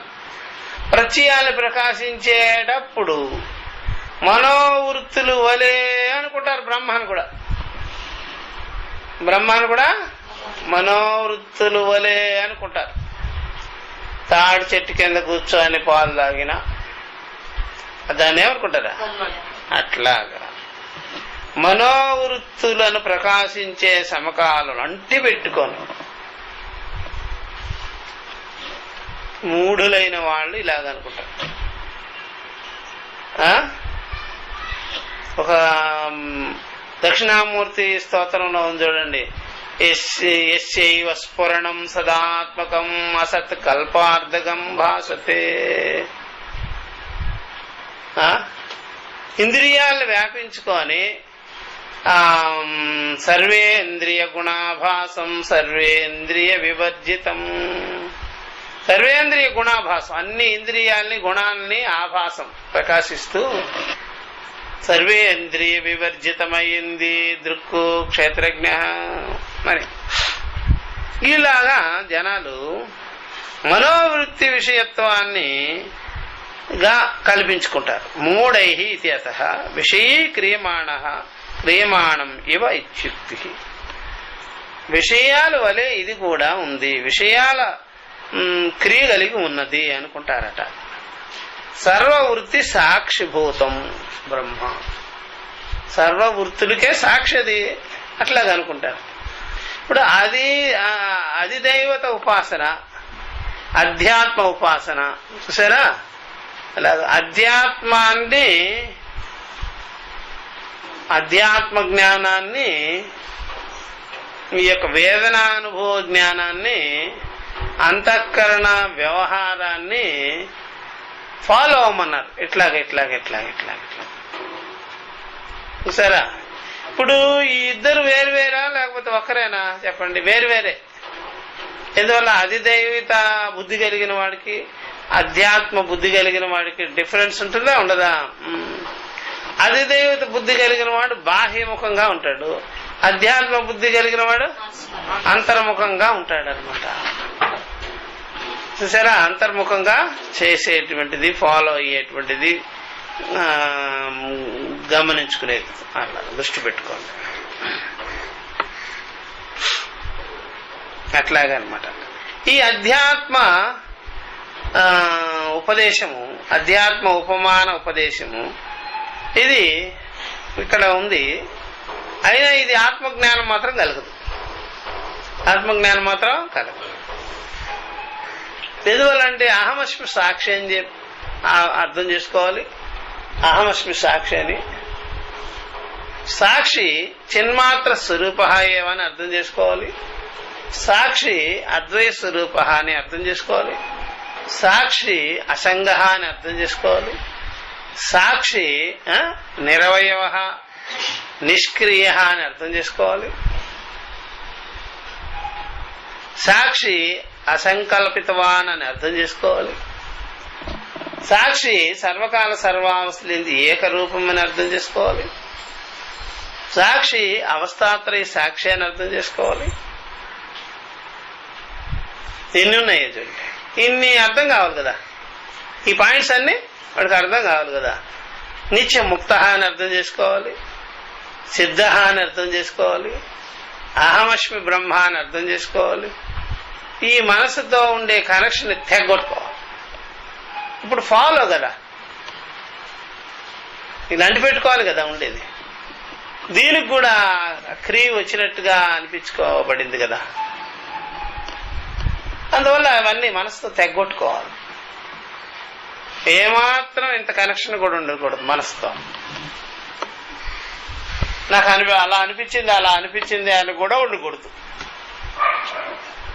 అనిపించేది ఏం లేదు, అనిపించింది దానికి కూడా నేను సాక్షి. అప్పుడు నాకు అనిపించింది ఏముంది అన్నట్టుగా చాలా వాక్యార్థ విచారణ చేయాలి. కానీ ఈ చాప్టర్ వదిలేసి వెళ్ళిపోవాలి. ఈ చాప్టర్లో మాత్రం జ్ఞానం కలిగేదానికి అవకాశం లేదు. ఈ చాప్టర్లో ఉండినట్లయితే మనసుతో పరిగెత్తాలి, లాఠీ తీసుకోవాలి. ఉపనిషత్తుకు వచ్చి ముందుగా వచ్చింది, దానికి వస్తే ఇది లేదు. ఈ తంటాల అధ్యాత్మ ఉపమాన ఉపదేశము, దాన్ని ఫాలో అవడము, అబ్జర్వేషన్లో పెట్టుకోవడము, ఇవన్నీ చిక్కు లేదు. ఇవన్నీ లేదు. డైరెక్ట్ గా ఉపదేశించే సమకాలంలోనే, చెప్పే సమకాలంలోనే అహం సాక్షి, ప్రతిబోధ విదిత జ్ఞానం కలిగిపోతుంది. ఇక్కడ ప్రతిబోధ విదిత జ్ఞానం కలిగేదానికి వీల్లేదు. కాబట్టి ఈ ప్రకారంగా మన ఉపాధి తత్వాద్ధి మనసుని ఉపాధిగా కలిగించుకొని పెట్టుకొని సంకల్ప స్మృత్యాదులకి ప్రత్యయాదుల చేత అభివ్యజ్యతమైపోతుంది. ఆ విధంగా అనిపించుకోబడుతుంది, ఆ విధంగా విషయం చేసుకోనున్నది, ఆ విధంగా ప్రకాశించుకోనున్నది మనసుని. అహం సాక్షి అని మాత్రం తెలుసుకోవటంలా, అహం అసంగం అని తెలుసుకోవటంలా, అహం బ్రహ్మ అని తెలుసుకోవటంలా, అంతఃకరణ రహితంగా తను తాను తెలుసుకోవటంలా. అందుకని ఆ గుణాలన్నీ అప్లై చేసేసుకోవాల్సి వస్తుంది. వెంట పెట్టుకొని ఉన్నాం కదా. అతః సహ ఏష బ్రహ్మణ అధ్యాత్మం ఆదేశ. అందుకని బ్రహ్మమును అధ్యాత్మ ఉపదేశపరంగా, అధ్యాత్మ సాధన పరంగా చెప్పబడింది. ఇట్లాగా నువ్వు మనసుని పట్టుకొని ప్రకాశిస్తూ అనుసరించుకుంటూ ఉండేది బ్రహ్మము అని అట్లాగా. కాబట్టి దీంట్లో నుంచి బయటపడాలంటే ఇంకా చేసేది ఏముండదు, వాక్యార్థ విచారం వింటే చాలు. ఈ లింక్ పోతుంది. ఈ మనసుతో మనం ఉండడం అనేది పోతుంది, మనసుని అబ్జర్వ్ చేయడం పోతుంది. ఆ మనసు ఎట్లాగైతే నాకేమి అని ఉంటుంది. ఇది మంద మధ్యమ అధికారులకు యూజే. ఇది ఎందుకంటే వాళ్ళు ఏమీ ఎరగని వాళ్ళు. వాక్యార్థ విచారణకు వస్తే ఉన్న మైండ్ కాస్త గజిబిజి అయిపోతుంది. ఇటు నుంచి క్రమంగా వాళ్ళకి, ఇటు నుంచి క్రమంగా అది అనమాట కొద్ది రోజులు. ఇట్లాగ ప్రతిదీ కూడా కొద్ది రోజులు అనమాట. అందువల్ల ఎప్పుడైనా సరే గురుకులానికి వస్తే ఏమీ తెలియని వాడికి ఒరే నమస్కారాలు పెట్టుకో, అక్కడ శివుడు ఉంటాడు నీళ్లు పోసుకో అని చెప్పాలి. తర్వాత అట్లా కాదురా, ఈ విధంగా నువ్వు కొద్ది రోజులు మౌనంగా కూర్చో, కొద్ది రోజులు ఉపాసన చెయ్యి, కొద్ది రోజులు ధ్యానం చేసుకో, ఇట్లాగా నేను చెప్పిన పాయింట్స్ అన్ని దాంట్లో గుర్తుపెట్టుకోండు, మనసు ఏం చేసుకుంటుందో చూసుకుంటూ ఉండు, ఇంద్రియాలన్నీ కూడా ఏం చేస్తున్నాయి చూస్తూ ఉండు. నువ్వు ఆకలి అని అంటున్నావు, గుర్తిస్తున్నావు కదా, పేగులు అరుస్తున్నాయి అంటున్నావు కదా, అలాగ మనసు ఎలాగ అరుస్తుంటుందో చూస్తూ ఉండు. ఇట్లాంటివన్నీ చెప్పాలన్నమాట. కొద్ది రోజులు చెప్పిన తర్వాత నువ్వు పాఠానికి రా, ఇప్పుడు వింటూ ఉండు అని. అంతేగాని అది ఇచ్చేసేసి పాఠానికి రాకుండా వాడిని అట్లా వదిలిపెట్టేయకూడదు. ఇంకా చాలా క్లాసులు ఉన్నాయిరా నీకు, చాలా క్లాసులు ఉన్నాయని చెప్పి ఒక క్లాసు నుంచి ఇంకో క్లాసు తప్పిస్తూ తీసుకురా.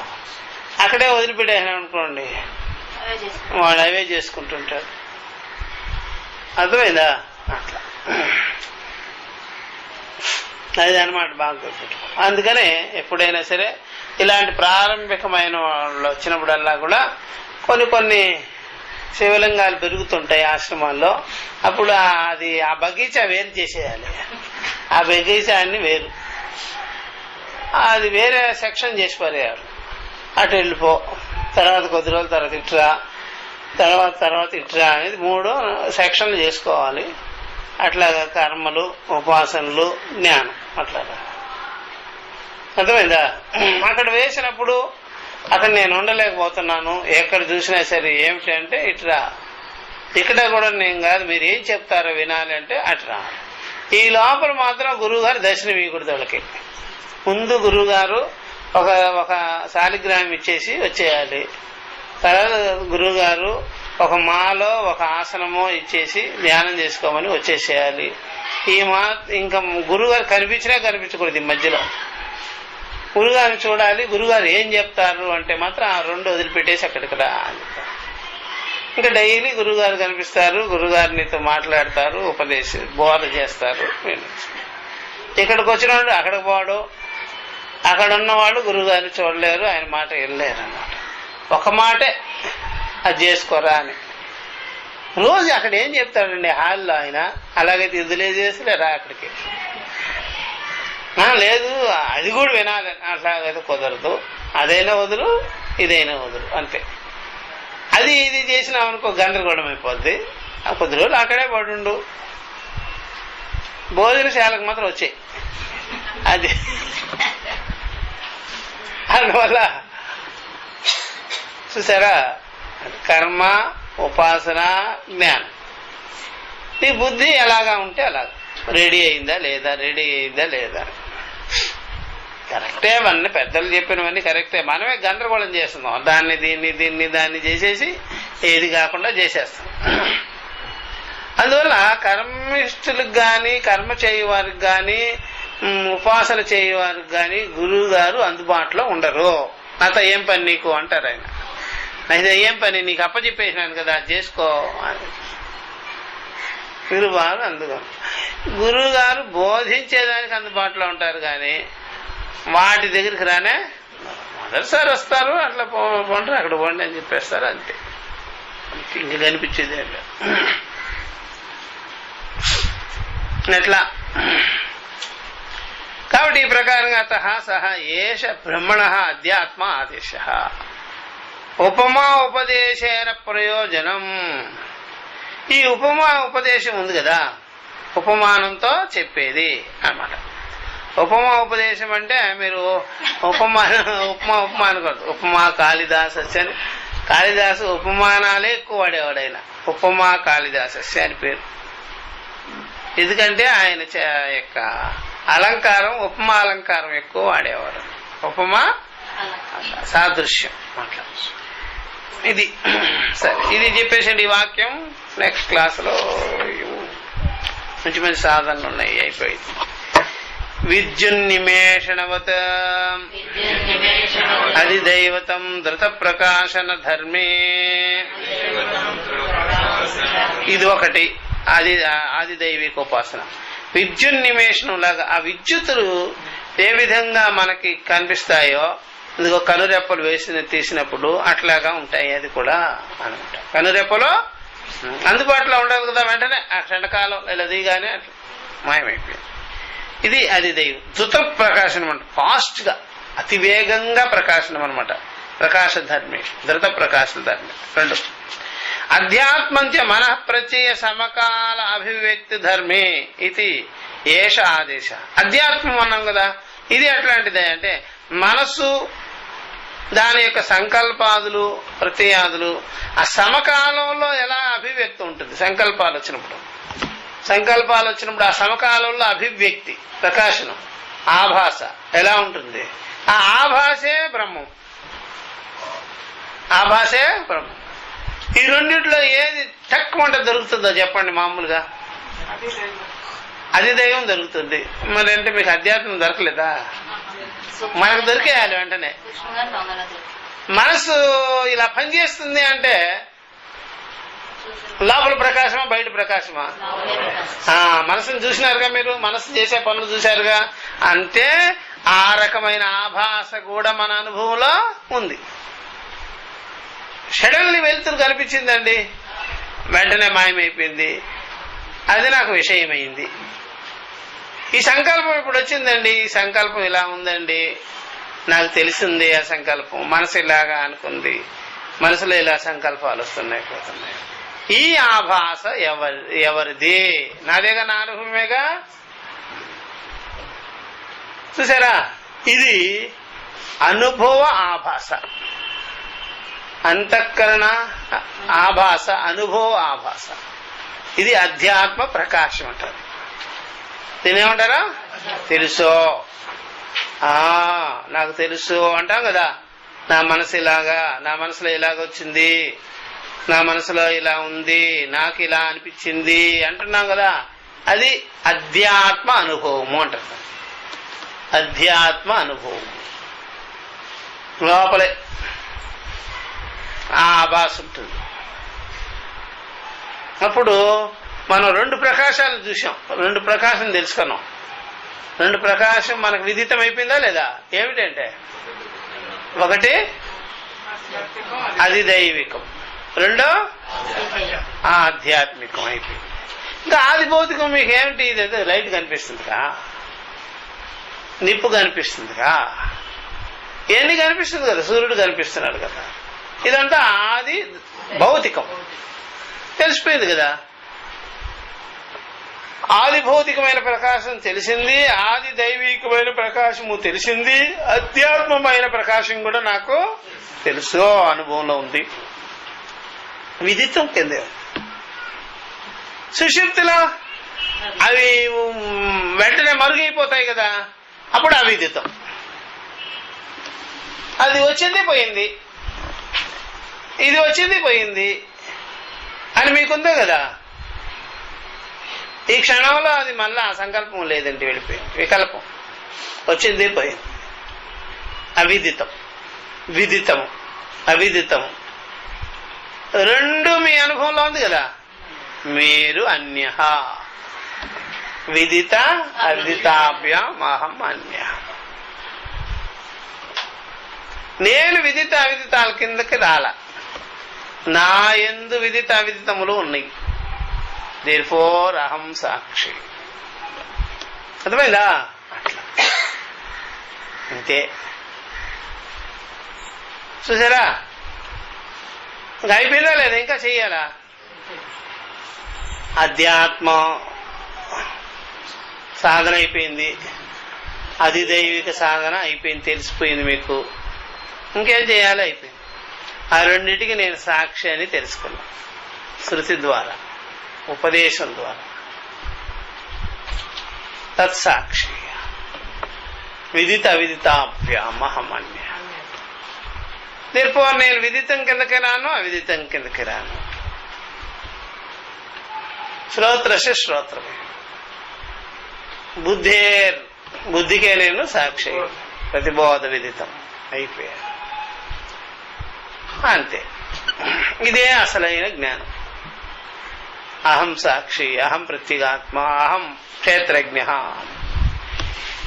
అది కాబట్టి ఇప్పుడు మనం ఏం చేసే పని ఏమి లేనే లేదు. ఆ రెండు ఫాలో అయ్యేది, చేసేది, గమనించుకునేది, అవి మీకు వెంటనే అర్థమైపోతే ఇక మిగిలింది ఇదొక్కటే.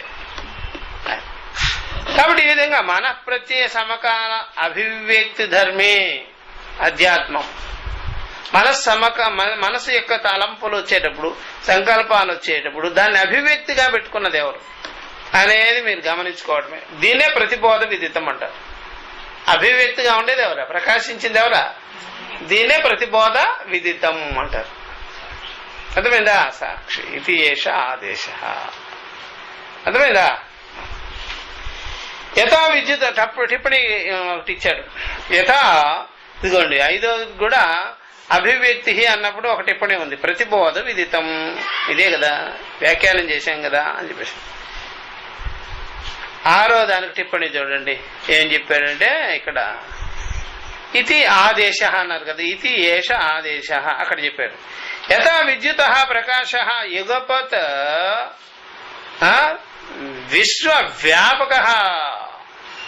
ఒక్కసారిగా విద్యుత్ ప్రకాశం ఎలాంటిది అంటే ఒక్కసారిగా విశ్వాన్నంతా వ్యాపించుకుంటుంది. తదా నిరతిశయ జ్యోతి జ్యోతి రూపం ధృతం సకల సృష్ట్యాధికారి పరమేశ్వర ఐశ్వర్య సంపన్నం ఇది ఉపమానార్థో నిర్దిష్ట కైశ్చిత్ భాష్యేతు విద్యుత్ ఏవ ఆత్మానం సకృత్ దర్శయత్వా ఏవ ధృతం తిరోభూతం సర్వప్రత్యయ సాక్షి చ ఇది వర్ణితం ఉపనిషద్ అనుసారేణ ఏవ. కొంతమంది ఇది తప్పుగా వ్యాఖ్యానం చేస్తారు. ఒక్కసారిగా పరమేశ్వరుడు సృష్టి స్థితి లయకారకుడైన పరమేశ్వరుడు ఒక్కసారిగా ఈ విధంగా ప్రపంచాన్నంతా ప్రకాశించుకుంటారు అని అంటారు. కానీ భాష్యకారులు అంత గొడవ తీసుకోలేనా ఇక్కడ ఏనేమంటారంటే ఆ విద్యుత్ ప్రకాశం లాగే ఆత్మ కూడా ఒక్కసారిగా ప్రకాశించుకొని కనిపించకుండా అయిపోయినట్టుగా అయిపోతాడు అంతే. అందుకని ఉపమానం అని చెప్పేసి నువ్వు అట్లా వెళ్ళిపోతే ఎట్లాగా లేకపోయినవి అని ఒక్కసారిగా ప్రకాశించేస్తాడు పరమేశ్వరుడు. అట్లా ఎందుకయ్యా గొడవ? మనం విద్యుత్తుని ఉపమానంగా తీసుకొని అధిదైవికాన్ని తీసుకొని చూపుతున్నాం అంతే. అట్లాగా అని దాన్ని తీసుకొచ్చి ఇంకేదేదో చేసేస్తే ఎట్లాగా? భాష్యకారులు ఆ విధంగా గొడవ పెట్టుకోలేదు. ఎట్లా ఏదేదో చేయలే ఆయన. అవి ఆదిదైవికం అనేటువంటి దాన్ని ఉపమానంగా తీసుకొని ఒకసారిగా కనిపించి మాయమైపోయినట్టుగానే ఇక్కడ కూడా ఆయన ఏదో తోచినట్టుగా తోచి మాయమైపోయాడు అని దాంట్లో చెప్పాం మేము అంతే. కాబట్టి ఈ ప్రకారంగా అలాంటి ప్రకాశమయ్యా అదేదో కాదు సర్వప్రత్యయ సాక్షిచ అని చెప్పాం. ఉపనిషత్తు సారంగా ఉపనిషత్తుని అనుసరించుకోని అని చెప్పేసి అట్లా ఇది ఆదేశం. ఏం ఆదిశ్యమానం హి బ్రహ్మ మందబుద్ధి గమ్యం భవతి ఇది బ్రహ్మణ ఆదేశోపదేశ ఆదేశోపదేశ. చూసారా? ఏవం ఈ ప్రకారంగా ఆదిశ్యమానం ఆదేశిస్తూ, ఆదేశం అంటే గురువుల ద్వారా ఒక రకంగా నిర్దేశం అన్నమాట. ఇగో ఇట్లా చేసుకోండి, ఇట్లా చేసుకోండి, ఇట్లా పెట్టుకోండి అని. ఏవం ఆదేశ్యమానం హి బ్రహ్మ. ఎవరికైనా మనము ఆదేశం చేయాలంటే అసలు నిజంగా విద్యార్థులు శిష్య లక్షణం కలిగి ఉండాలి. శిష్య లక్షణం కలిగి ఉండరు చాలా మంది ఏం చేస్తారంటే ఏదో బయ్యర్స్ ఎక్కువ వస్తుంటారు. బయ్యర్సేనా? కొనుగోలు చేసేవాళ్ళని ఏమంటారా? బయ్యరే అంటారు. బయ్యర్స్ ఎక్కువ వస్తుంటారు గురువుల దగ్గరికి కూడా. ఇదిగో అండి, ఎంతండి ఇచ్చేయండి, ఆ విద్య ఇచ్చేయండి అన్నట్టుగా, చెప్పేయండి ఇదిగోండి అన్నట్టుగా. ఇట్లా బయ్యర్లు రాకూడదు. అట్లాగా వస్తుంటారన్నమాట. అసలు నిజంగా శిష్య గుణము కలిగి రావాలి.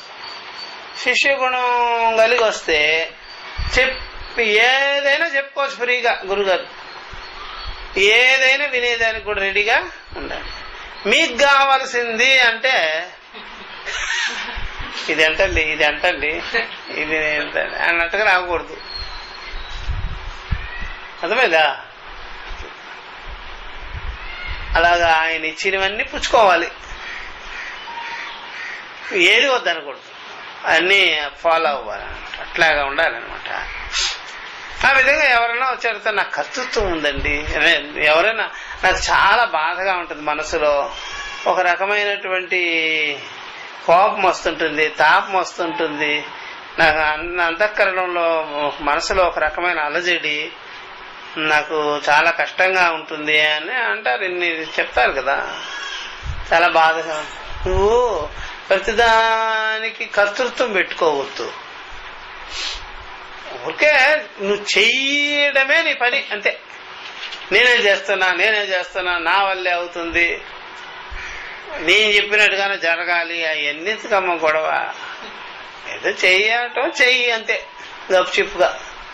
నేనే చేస్తున్నానని అట్లాగా అనుకోవడం, నా వల్లే జరుగుతుంది అనుకోవడం, నేను చెప్పినట్టుగానే అందరూ ఫాలో అవ్వాలి అనుకోవడము. దీనివల్ల నీకు ఆ ఇంటి నిండా ఉండేదంతా నువ్వు నెత్తి మీద ధరించినట్టు అయిపోద్ది. ఎందుకు వచ్చిన ఈ గొడవ? ఫ్రీగా చేసేవాళ్ళలాగా ఉంటే ఆ పని వాళ్ళందరూ చేసుకొని పోతున్నారు కదా, అలా నువ్వు కూడా చేసుకొని పో. ఫ్యాక్టరీకి పోయావు, పని చేసుకొని పోయావు. నువ్వు అలాగే ఈ ఫ్యాక్టరీలోకి వచ్చావు, చేసుకొని పోతున్నావు. అంతేగాని నేనే చేస్తా నా వల్లే కావాలి ఎన్ని ఎందుకమ్మా లేనిపోనివన్నీ. అందువల్ల పనివాళ్ళు వెళ్ళిపోయిన తర్వాత మనం తాళాలు వేసేసుకోవాల్సి వస్తుంది. పనివాళ్ళు అంతా వెళ్ళిపోతారు ముందుగానే. తాళం తీసేదానికి ముందు మనమే రావాలి. వాళ్ళు వెళ్ళిపోయిన తర్వాత తాళాలు వేసుకోవాల్సింది కూడా ఎవరో మనమే. ఎందుకు వచ్చిన ఈ చాకరీ ఇదంతా? అట్లాగా అది పెట్టుకుంటాం కాబట్టి, కర్తృత్వం పెట్టుకుంటాం కాబట్టి, నాదే నేను అని ఉంటాం కాబట్టి, ఒక వస్తువుని కాపాడుకోవటం తప్పు కాదు, కర్తృత్వాన్ని కాపాడుకోవటమే తప్పు. వస్తువులు కాపాడుకో బ్రహ్మాండంగా. పరమేశ్వరుడు ఇచ్చిన వస్తువులు అండి ఇవన్నీ. శుభ్రంగా పెట్టుకోవాలి. వాళ్ళ పని వాళ్ళు చేయకపోయినా నేను చెయ్యాలి అని పెట్టుకోవాలి. తప్పేముంది? వస్తువులు కాపాడొద్దు అని అనలేదే. దాని విషయంలో మోహం మమకారం వల్ల, మోహ మమకారాలు ఉన్న వాళ్ళే చేయరు అసలు పని చేయరు. అసలు మోహ మమకారం పెట్టుకో ఉంటారు, ఏ పని చేయరు సరిగ్గా వాళ్ళు. అందువల్ల పని చెయ్యి, అన్ని జాగ్రత్తగా చూసుకో. నాదే నాదే నాదే నేనే నేనే నేనే అని ఊరికే అట్లాగా చేయకు. అలా చేస్తే లేనిపోని ఇబ్బందులు వస్తాయి. దానివల్ల నీకు మనసంతా పాడైపోయింది. అది పెట్టుకోవాలన్నమాట. అందువల్ల జనాలు పరమేశ్వరుడిది ఇదంతా, భగవంతుడిది ఇదంతా అని కూడా అనుకోరు. నేను ఊరికే చేస్తాను ఓపికగా, ఇదిగో చేయడం బట్టి నా శరీరానికే మంచిది అని, నాకే ఆరోగ్యం చేయడం బట్టి అని అనుకుంటే సరిపోద్ది. నేను ఈ పని చేయకూడదు, ఆ పని చేయకూడదు, నా లెవెల్ ఎంత, ఇవన్నీ ఎందుకు? నీ లెవెల్ ఎందుకు?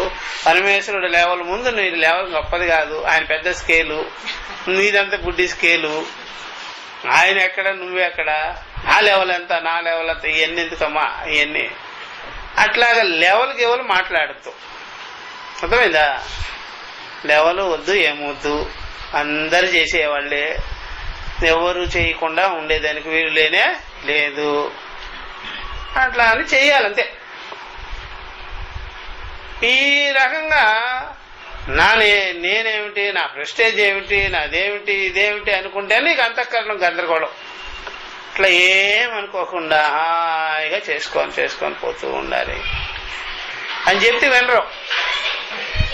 వినరు చాలా మంది. ప్రతిదానికి నాదేమిటి నేనేమిటి అనుకుంటుంటాం. అనుకుంటే బాధపడతాం అంతే, బాధపడకుండా ఉండలేవు. అట్లా ఇలాగా తెలుసుకోవాలన్నమాట. అందుకనే ఈ ఆదేశాలన్నీ అందుకే చెప్పింది. ఏం ఆదేశ్యమానం హి బ్రహ్మ, ఇలాగ ఆదేశించేటువంటి బ్రహ్మము మందబుద్ధి గమ్యం భవతీతి.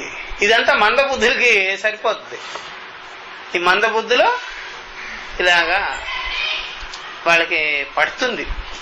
వాళ్ళ గుణం అదే, వాళ్ళ ఇంద్రియాలు దానికే పనిచేస్తాయి. మందబుద్ధి గమ్యం అన్నారు చూసారా? మందబుద్ధులకి పడుతుంది, అర్థమైపోద్ది, వాళ్ళకి నచ్చుతుంది కూడా. సాక్షాత్ జ్ఞానం బోధించామనుకోండి, మందబుద్ధులకి నచ్చదు. వాళ్ళకి అంతఃకరణం అట్లా ఉండదు. అది మందబుద్ధి గమ్యం. ఇట్లాగా బ్రహ్మముని ఇట్లా చెప్పేవారు వాళ్ళకి, అట్లా ఉపమానంగా చెప్పేవారు. ఇట్లా చేసుకో. అందుకని పూర్వీకులు ఇలా చేసుకో తర్వాత చూద్దాంలే అన్నారు. కానీ ఇదే బ్రహ్మం అని, ఇది ఏవో వచ్చేస్తుందని, ఈ మోక్షం వచ్చేది, అట్లాంటివన్నీ అట్లా అబద్ధాలు చెప్పరు, అలాగా చెడగొట్టరు. చేసుకుంటుండు, నీకు ఎప్పుడైనా పరమేశ్వరుడు అనుగ్రహిస్తాడు పో అని చెప్పేస్తాడు. అర్థమైందా? ఈ ప్యాకేజీ చెప్తారు వాళ్ళు, 6 ఏళ్ళలో 10 ఏళ్ళలో ఇలా ప్యాకేజీ చెప్తారంతే. ఇదే అని చెప్పేసి అలా కూర్చొని పెట్టరు. కాదు, చేసుకుంటుంటే తర్వాత చూద్దాం పో, కొంతకాలం చెయ్యి అని చెప్పేసి. కొంతకాలం చేస్తుంటే నీకే మనసు బదిలమవుతుంది అంటే పో అని చెప్పేసి. ఇప్పుడు ఏమేమో అనుకోకూడదు. ఈ కొంతకాలం చెయ్యి, నీకే పరమేశ్వరుడు అనుగ్రహిస్తాడనే వాళ్ళు ఈ నిమిషానికి కూడా జ్ఞానానికి వచ్చేదానికి వీలవుద్ది. కొంతకాలం అన్నారు కదా, కొంతకాలం చెయ్యి అన్నారు కదా, ఈ నిమిషానికి కూడా అంతఃకరణము జ్ఞానానికి వచ్చేదానికి వీలవుతుంది. అంటే కొంతకాలం అని చేసే సమకాలంలోనే అంతఃకరణానికి ఎప్పుడైనా ఈ విషయాలు పడగానే ఆశ్చర్యపోతారు, నాకు అర్థమైపోతుంది. ఇదే ఇదే ఇదే ఇక్కడే ఉంది అంటే కొంతకాలం అని చెప్పలేదు, ఇదే అని చెప్పేసినారు, ఇంకేది కాదంటే వాళ్ళు ఇంకేది వెళ్ళలేరు. ఇంకా కొంతకాలం అనే మాట ఇంకొకటి ఉన్నది అనే మాట ఉంటుంది వాళ్ళు. కొంతకాలం అనే మాట ఇంకొకటి ఉన్నది ఏదో గ్రహించుకోవలసి. అందువల్ల వాళ్ళకి తెలియ, వాళ్ళకి నా మనసు గురించి తెలియదు కాబట్టి కొంతకాలం అలాగా అని చెప్పారు. అర్థమైందా? అందుకని ఎప్పుడైనా సరే ఎవరైనా 2 ఏళ్ళు గ్యారంటీ అన్నారనుకోండి, వారంటీ 2 ఏళ్ళు అన్నారనుకోండి, టక్కన పడేసేసి 2 ఏళ్ళుగా ఒక గాజు గ్లాస్ ఇచ్చాడు, గాజు గ్లాస్ ఇచ్చి 2 ఏళ్ళు వారంటీ అన్నాడు. వాడేం చేశాడు, 2 ఏళ్ళు అంటే టక్ అంట 2 నిమిషాల్లో పడేసేసి కింద 2 ఏళ్ళు అన్నారు కదండి. మరే 2 నిమిషాలు కాదు కదా, 2 సెకండ్లో కూడా పడేయచ్చు దాన్ని. వాడుకుంటే 2 ఏళ్ళు వస్తుంది అని చెప్పేసి, నువ్వు ఇంకా బాగా వాడావు అనుకో ఇంకా చాలా రోజులు వస్తాయి. కాబట్టి కొంతకాలం అనే మాటని ఇంకొకటి ఉన్నది కాబట్టి దాన్ని కూడా బ్రేక్ చేసి మనం ఆ విషయాన్ని అర్థం చేసుకునేదానికి వీలవుతుంది. ఇదే అయిపోయింది, దీంట్లోనే ఉంది, దాంట్లోనే వచ్చేస్తుంది, ఇదే అయ్యున్నావు అదే అయ్యున్నావు అని అట్లాంటివన్నీ విపరీతాలు చెప్తే ఇంకొక విషయానికి వెళ్ళనే అది కండిషన్ చేసేసుకోండి. కండిషన్ చేసేవాళ్ళు కాదు పూర్వీకులు. మేము అందబుద్ధికి ఇది సరిపోద్ది ఇప్పటికి ప్రస్తుతానికి అంటే చేసుకుంటుండో అది కలుగుతుంది బో, పరమేశ్వరుడు అనుగ్రహం ఉంటుంది బో అని చెప్పేసి. ఏవం ఆదిశ్యమానం హి బ్రహ్మ మందబుద్ధి గమ్యం భవతి ఇది బ్రహ్మణ ఆదేశ ఉపదేశ ఇది అని చెప్పేసి. ఆదిశ్యతే అనేన ఇది ఆదేశ, దీని ద్వారా ఆదేశం చేశారు, ఉపదేశం దీని ద్వారా.